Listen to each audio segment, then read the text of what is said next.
For centuries, history books have glorified Genghis Khan as the great conqueror, the man who built the largest contiguous empire the world has ever seen. But what if I told you there's a side of his story that has been buried, silenced, and deliberately erased from history? A side so dark, so terrifying, that even his enemies feared speaking of it? This is not just the tale of a warrior or a king. It is the story of a man whose rise to power was drenched in betrayal, blood, and a level of brutality that the world had never seen before. It is the story of a man who didn't just seek conquest. He sought vengeance, annihilation, and a legacy so powerful that even in death, his influence refuses to fade. But what was the true cost of his ambition? What secrets did he take to his grave? And why, despite his undeniable success, do whispers of his cursed name still send shivers down the spines of historians? Tonight, we unravel the darkest truths of Genghis Khan, secrets so chilling that history itself tried to forget them. But the past never stays buried for long. The year is 1162. On the harsh, unforgiving Mongolian steppes, where survival is a battle fought daily against the elements and rival clans, a boy is born. His name is Temujin, and his destiny is one that no one, not even the wisest shamans, could have predicted. He was not born into luxury, nor did he inherit power from a mighty dynasty. Instead, he entered a world of suffering, betrayal, and bloodshed. His father, a tribal chief, was poisoned by enemies before Temujin could even understand what power meant. His family, stripped of their status and left to die in the wilderness, faced starvation, isolation, and the cruelty of their own people. As a child, he learned one brutal truth: loyalty meant nothing in a world driven by power. His own tribe abandoned him, his family was cast out, and survival became his only goal. But Temujin was no ordinary boy. He did not succumb to despair. Instead, he sharpened his mind like a blade, learning from every hardship, every betrayal. At just 9 years old, he was taken prisoner, shackled, and treated like an animal by a rival clan. The boy who would one day command the greatest army in history spent his early years as a slave. But even in chains, he plotted his escape, vowing that he would never again be weak, never again be at the mercy of another. His first taste of revenge came swiftly. Escaping captivity, he began gathering allies, not through nobility or birthright, but through sheer force of will. He understood something that others did not. True loyalty was not inherited. It was earned through fear and respect. He built his power slowly, forging bonds with the strongest warriors and forming an army of outcasts, misfits, and those with nothing to lose. He did not just want revenge against those who had wronged him. He wanted to reshape the very world that had tried to destroy him. But power, especially in the Mongolian steppes, came at a heavy cost. Every battle he fought, every tribe he conquered, carried with it a lesson in brutality. Mercy was a weakness, hesitation a death sentence. He understood that in order to build an empire, he had to rule through fear. And so, he adopted the most ruthless methods known to man. Entire villages were burned to the ground, their inhabitants slaughtered without hesitation. Those who dared to resist him were erased from existence, their skulls stacked as warnings for others. He did not just defeat his enemies, he obliterated them, ensuring that no one would dare challenge his rule again. But his thirst for power was insatiable. The more he conquered, the more ruthless he became. His army grew, his tactics evolved, and soon, the scattered Mongol tribes were united under his iron rule. He had forged the most fearsome fighting force the world had ever seen, warriors who knew no fear, who rode on horseback faster than any army, who struck with precision and disappeared like ghosts. His name alone became a weapon, a whisper that sent shivers down the spines of rulers across Asia and beyond. Yet, even as his empire expanded, the cost of his rise continued to grow. His own men feared him as much as they revered him. Betrayal within his ranks was met with swift and merciless punishment. Even those closest to him were not safe from his wrath. Friendships, alliances, these were mere tools, to be discarded the moment they ceased to serve him.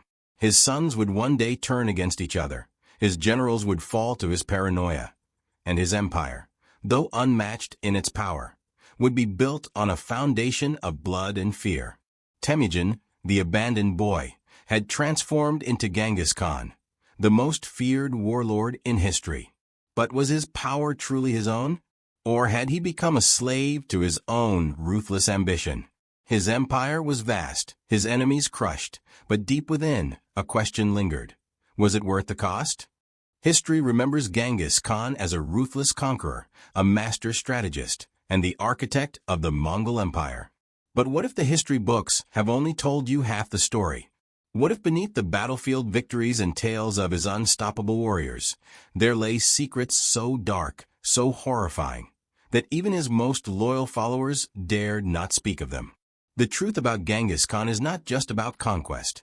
It is about deception, cruelty beyond imagination, and a hunger for power that left a trail of destruction the world has never fully recovered from. These are the secrets history tried to erase, but tonight we bring them to light. Genghis Khan's military campaigns were not just about defeating enemies. They were about erasing them. He believed in absolute domination, and for those who refused to surrender, he had only one punishment: complete annihilation. Many rulers throughout history have ordered mass executions, but Genghis Khan took it a step further. Entire cities were wiped off the map, their names lost to time, their people slaughtered in ways too brutal to comprehend. The most infamous example? The Khwarezmian Empire. When the Shah of Khwarezm made the fatal mistake of executing Mongol envoys, Genghis Khan did not retaliate with a simple battle. He launched a war of extermination. City after city was reduced to ashes. Men, women, children, even animals, nothing was spared. Historians estimate that over 1.7 million people were massacred in just a few months. The rivers ran red with blood, and the Mongols left pyramids of skulls as warnings to others. Some reports claim that after Genghis Khan's wrath, certain areas of Persia did not recover for over a century. But the destruction of Khwarezm was just the beginning. In Nishapur, after one of his favorite generals was killed, Genghis Khan reportedly ordered the execution of every living soul, an estimated 1.7 million people in a single massacre. The scale of death was so massive that it is believed to have changed the climate, reducing global carbon levels due to the sheer number of burned bodies and abandoned farmland. Genghis Khan didn't just kill his enemies, he broke them before their deaths. He understood that fear was the greatest weapon, and he used it mercilessly. When his army besieged a city, they often spread terrifying rumors long before the attack, ensuring that panic and hopelessness set in before the first arrow was fired. One of his cruelest psychological tactics was known as the flood of bodies. In some cities, the Mongols would capture thousands of civilians and force them to march ahead of their army as human shields. Imagine being a defender on the city walls, only to see your own people being used as meat shields against incoming arrows. This not only broke morale, but made surrender the only option. But even surrender was no guarantee of mercy. Genghis Khan's treatment of captives was unpredictable. Sometimes he spared entire populations, other times he slaughtered them without hesitation. The uncertainty alone was enough to terrify cities into submission. Even in death, Genghis Khan remained a mystery. No one knows exactly where he was buried, and that is not by accident. The Mongols followed an ancient steppe tradition. His burial site had to remain a secret to prevent enemies from desecrating his grave. But the lengths they went to protect it were extreme. According to legend, everyone who helped bury Genghis Khan was killed. Some sources claim that thousands of enslaved workers were forced to dig his grave, only to be executed afterward. Then, the soldiers who carried out those executions were also killed, ensuring that no one would ever reveal the location. To further erase any trace, a massive herd of horses was driven over the burial site to flatten the land, making it impossible to distinguish from the surrounding terrain. Some Mongol sources even suggest that a river was diverted over the burial site, ensuring that no one would ever disturb it. To this day, despite advanced satellite technology and numerous expeditions, his grave remains undiscovered. Was this just a matter of tradition, or did Genghis Khan take even darker secrets with him to the afterlife? Genghis Khan didn't just leave behind an empire. He left behind millions of descendants. He had multiple wives and countless concubines, and as his empire expanded, so did his genetic influence. A shocking genetic study revealed that 1 in every 200 men alive today, that's roughly 16 million people, can trace their lineage back to Genghis Khan. But the story of his offspring is far from glorious. After his death, his descendants fought brutal wars for control of his empire, turning against each other in a blood-soaked struggle for power. His once united empire fractured, with betrayals and assassinations becoming common. The very methods Genghis Khan had used to build his empire, ruthlessness, deception, and terror, became the tools his own sons and grandsons used against each other. In the end, the empire he built with so much blood was torn apart by the very people he had created. Even after his death, many believed that Genghis Khan's name carried a terrible curse. There were whispers that those who spoke ill of him would suffer mysterious misfortunes. In the centuries that followed, empires that rose on the ashes of his conquests eventually crumbled, as if haunted by his lingering spirit. Some say his brutality was so immense that the world itself tried to erase his memory, burying his story under layers of time and secrecy. But history has a way of keeping its darkest secrets alive. No matter how hard people try to silence the past, the truth always finds a way to resurface. And now, as we uncover these terrifying truths, one question remains. Was Genghis Khan truly a great leader? Or was he the most terrifying force the world has ever known? Genghis Khan died nearly 800 years ago, yet his influence has not faded into history. In fact, it may be more present in the modern world than anyone dares to admit. His conquests reshaped nations, his empire redrew maps, and his brutal tactics set the foundation for military strategies that are still studied today. But what if the greatest impact of Genghis Khan is not found in history books, but in our own DNA? It sounds like something out of a conspiracy theory. A warlord from the 13th century still exerting power today through his descendants. But the evidence is undeniable. The Mongol Empire may have crumbled, but his bloodline never disappeared. In fact, scientific studies suggest that Genghis Khan may have left behind millions of descendants, many of whom unknowingly carry the genetic legacy of the most powerful conqueror in history. Could it be that the influence of Genghis Khan is still shaping world politics, power structures, and even modern leadership? The answer may shock you. Genghis Khan did not just conquer lands, he conquered bloodlines. His empire spanned from China to Eastern Europe, and wherever his armies marched, his genetic imprint followed. He took countless wives and concubines, believing that the true mark of power was not just in ruling territories, but in ensuring that his lineage would outlive his empire.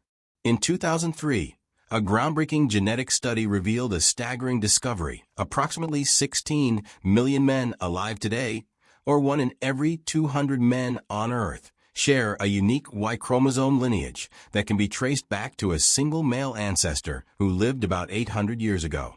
And that ancestor? Genghis Khan.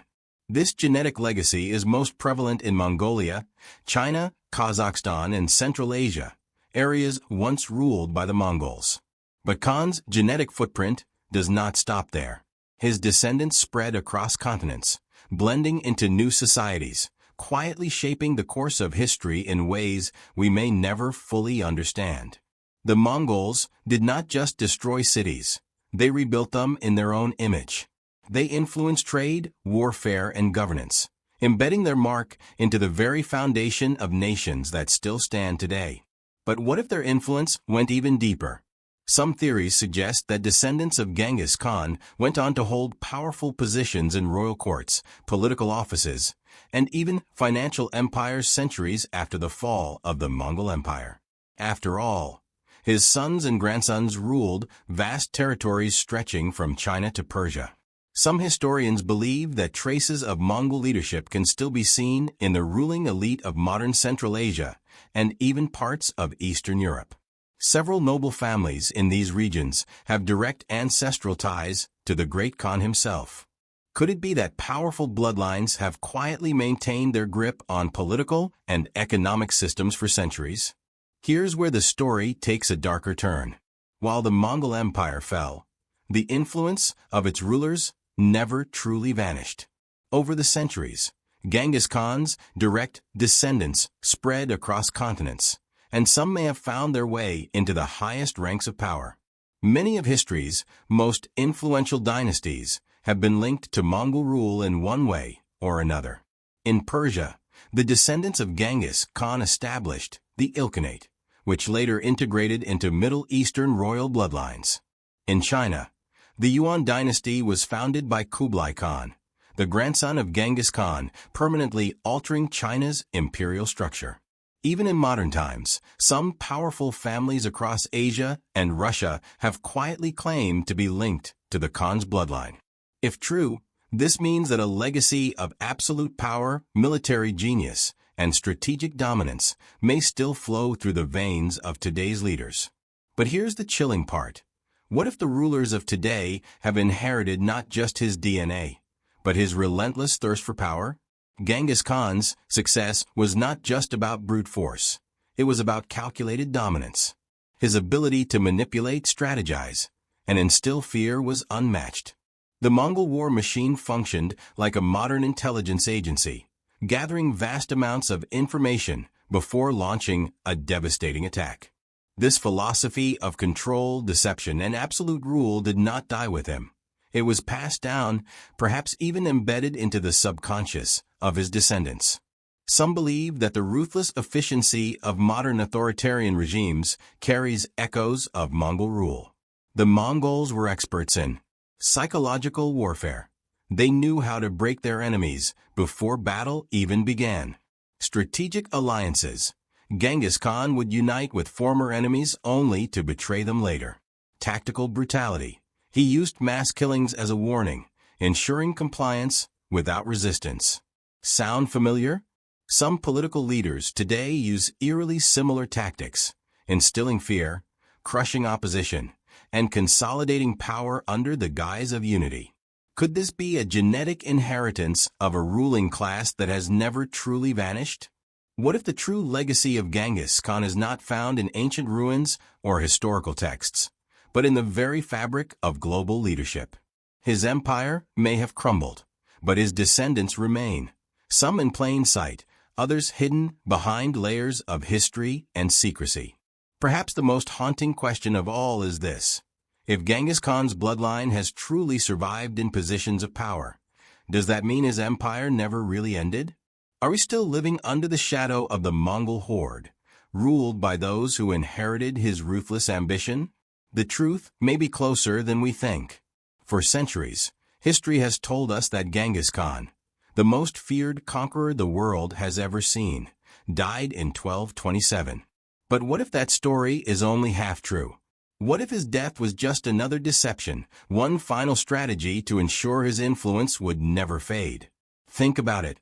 His burial site remains one of history's greatest unsolved mysteries. No one knows where his body is, and no solid evidence has ever surfaced confirming the exact circumstances of his death. His empire was built on secrecy, psychological warfare, and fear. What better way to maintain power than to vanish into legend? Even more chilling, what if his greatest conquest wasn't land, but time itself? His DNA still runs through millions of people. His war tactics still shape military strategies. His ruthless ambition echoes in modern leadership. In many ways, Genghis Khan never died. He simply became a force that transcends history. But here's the real question. Does his influence still dictate the world today? His descendants may be in positions of power, shaping policies, economies, and even wars without us ever realizing it. Are we unknowingly living in the shadow of an empire that refuses to die? Could his hidden bloodline still be pulling the strings of global power? If you think history is set in stone, think again. Genghis Khan changed the world once, and maybe, just maybe, he never stopped. Red Circle, what do you think? Is his empire still alive in ways we don't understand? Could his bloodline secretly control the world today? Comment below, and let's uncover the truth together.